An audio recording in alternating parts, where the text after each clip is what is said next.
Yeah, and welcome. So today I got a new series I just came out with called Stache of Licks, and there's both a major and a minor series. Today's lesson is from Stache of Licks Minor. The course is all about, how to bend, how to do target notes, vibrato, how to have feel, all that stuff we talk about here all the time, but a total in-depth dive into minor pentatonic playing. So this is one of the lessons from the video. So check it out if you like it. Maybe think about, supporting the cause. It's what makes all the free videos possible. And to let you, kind of jam further with it, I'm going to include a link down below that's going to give you the jam track and the tab for this particular lesson. So if you like it and want to support the cause, that would be awesome. Help out. That makes all the free videos possible. If not, enjoy the lesson. I'll catch you soon.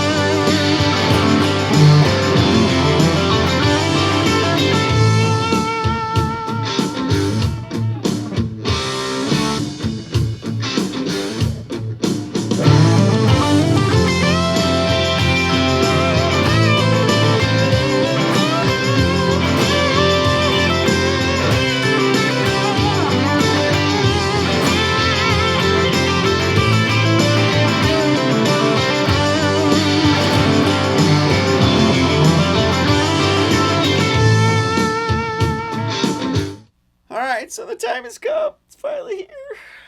Our last lick together. It's been so awesome. You guys are amazing. Thanks for hanging in there. If you're still here, me, ADD as I am, I would probably still be here. No, I'm just kidding. It's the coffee talking again. Before it was iced tea. I've switched to coffee and I'm sweating. So if I look glistening, you'll know why. So anyways, this is the last lick, and I wanted to make it kind of like what you could expect in the real world, right? So in today's music, it's not the 70s anymore when we could take like 278 and a half barred ripping solos like they used to do in Journey and all these other awesome bands back in the day. Pink Floyd, Comfortably Numb. It's like 8, 10, maybe 16 bars, and you're out, and it's don't overplay, just play for the song, which is always the best thing to do anyways, right? Play for the song. So we're going to keep it simple, try to keep it very melodic, really try to hone in on the vibrato kind of stuff. And we're going to try to cover the whole fretboard. We're going to go through every single position and really kind of work what we're doing, right? Work those chord changes and really tie it all together in a nice, medium hardness. I guess that would be intermediate. Medium hardness. The English just gets better and better as the video goes on. So, medium strength, solo, but I think with this one, anybody with a little practice can do it, but it's about the vibrato and that kind of stuff. So it's the feel that we're going for on this one. So, again, right? The trick to this one is you got to listen for the introduction because it comes before the beat, like initially like the downbeat and then go like we normally would. It comes right before it. Check it out. So you're going to listen for the snare drum hit, and then it goes into a fill, which is where we're going to start. I'll show you. Okay, so the band goes down. Okay, and that's the point. Sounds like man, I've got a little louder. So that's the point where we're going to start our, climbing run that we're going to do.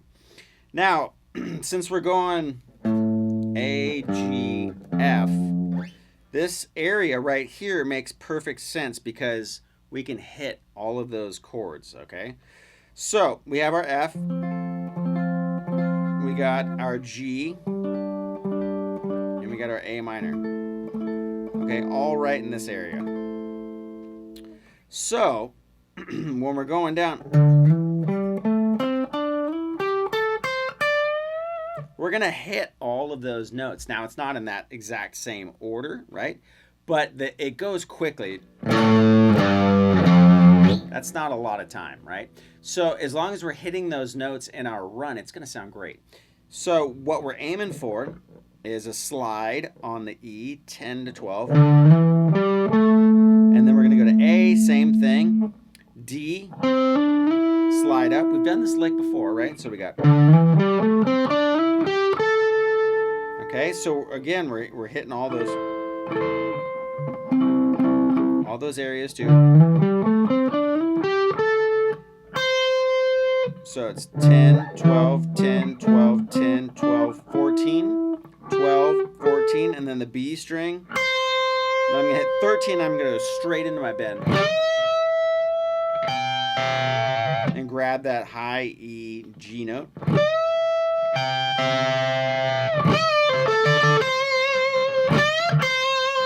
So that lick, we've done it before. But again, concentrate on that vibrato. Even on the... Give it a little love right there, right? So now we've gotten to where we can do this lick, right? Hopefully it's in pitch. Right, close enough, right? And at that point, try to keep both those notes going with vibrato. Gets this really cool kind of overtone. Listen. Super cool when those two notes are kind of vibrating together. So we got...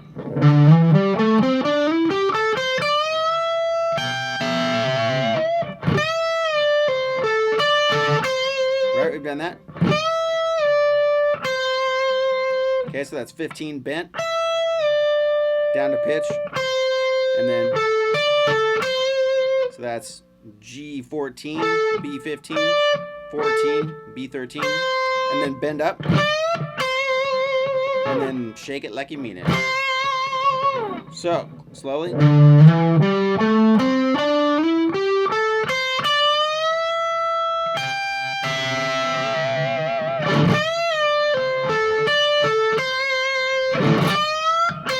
Again, lots of those rakes in there too. It's just a thing I do. You don't have to do that. It's just ingrained in my soloing DNA at this point, and I almost don't even realize I'm doing it, but I do it all the time, okay? So that's going to get us through.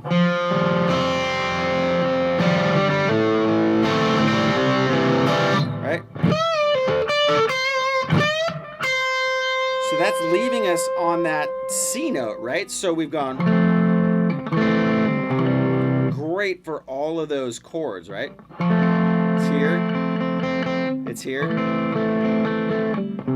It's here. That's why I go there. Do it again. Keep coming back to that note because it's right there all the time. Now the next one, again, is the...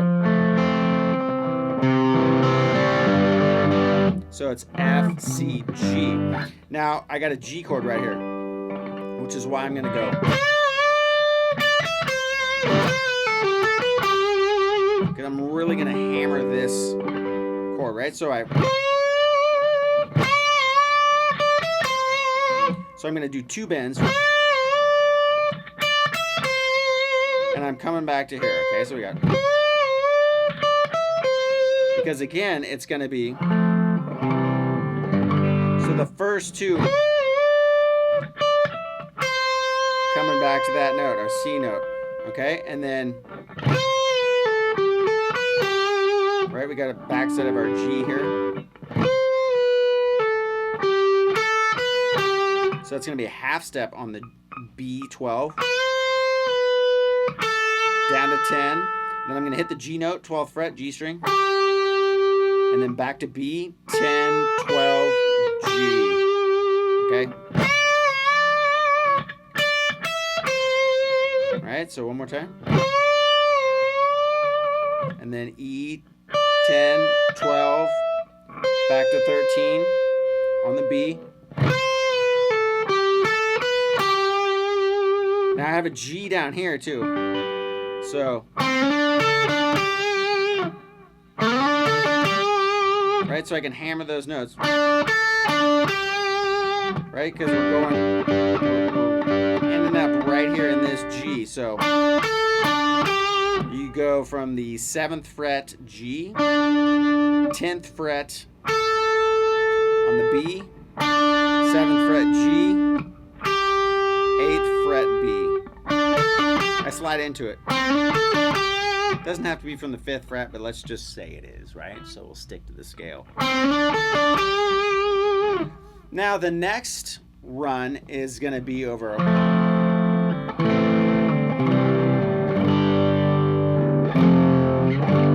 So I got some time, right? And I'm going to really mess around in this area, right? Because we've covered this area down here. And I don't want to end on a high note this time. I want to just kind of end on something mellow, kind of mid-register, right? So if you got to think again, we have an F chord, right? And if you think octaves can be here, right? The next chord would be A minor. We can do C, right? So the A minor and the C, super close, and then our G. So that to me says position 1, because you're right, all those are right there. So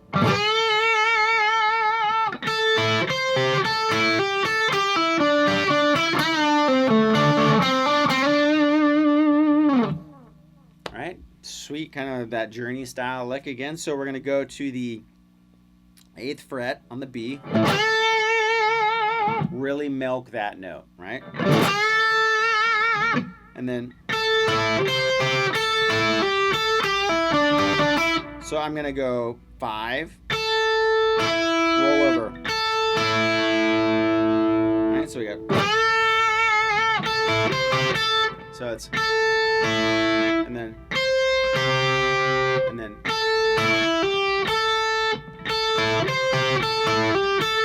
all right, so one more time.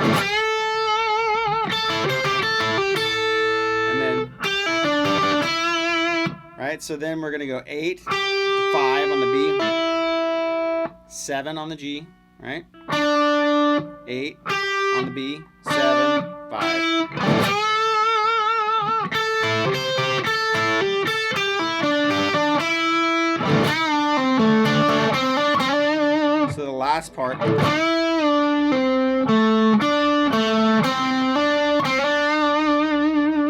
So it's just a bend up on the G string, 7th fret, pull off the 5, and then stack on the 7th fret, D, G, D. Okay, so it's hammer 5 to 7, and then I'm going to slide with my first finger, 5 to 7. So we got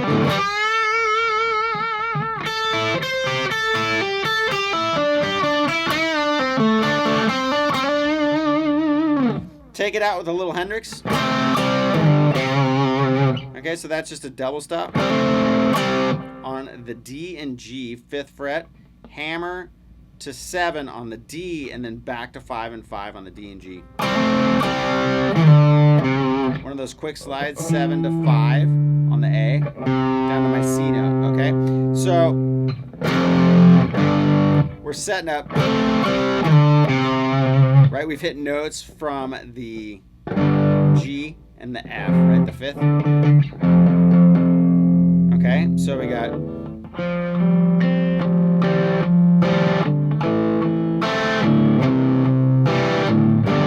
also that C, right? And then, so on this one, I'm just going to climb up and hit all those chord tones, right? F, G,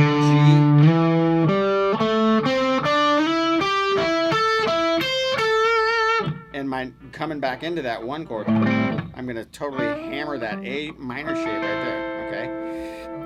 So we got, I'm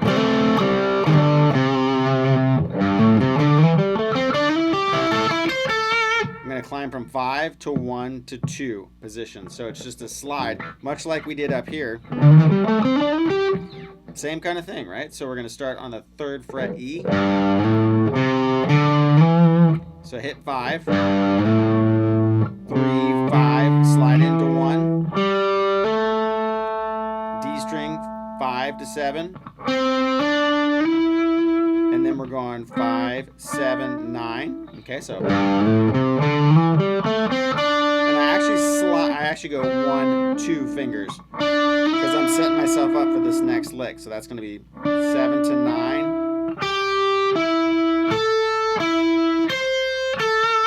So we're going to pedal on this 9th fret G. Go down to 8, B. Back to 9, G. 10, B. 8, E. Back to my A note because at that point we're coming here, okay? So that last bit is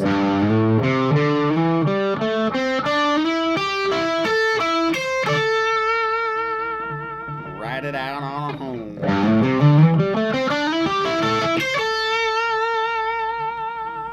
Okay, so again, it's all about vibrato and feel. Hold those notes as long as you can, right? It's even from take to take that I'm doing when I'm, doing the intros and all that stuff.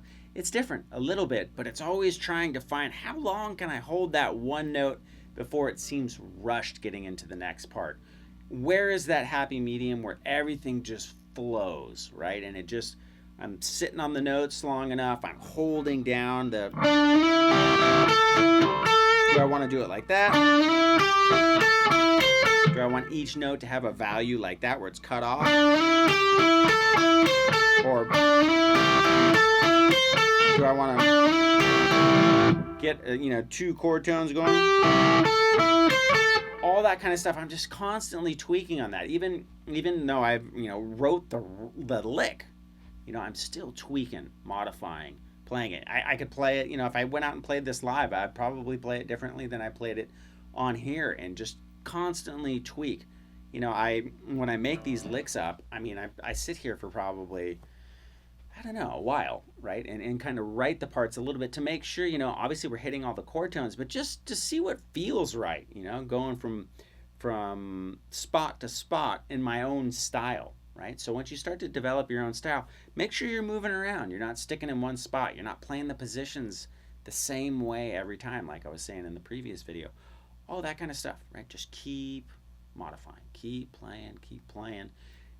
Learn another person's licks. Go out and learn a couple licks from one of your favorite guitar players. See if you can incorporate them over this jam, right?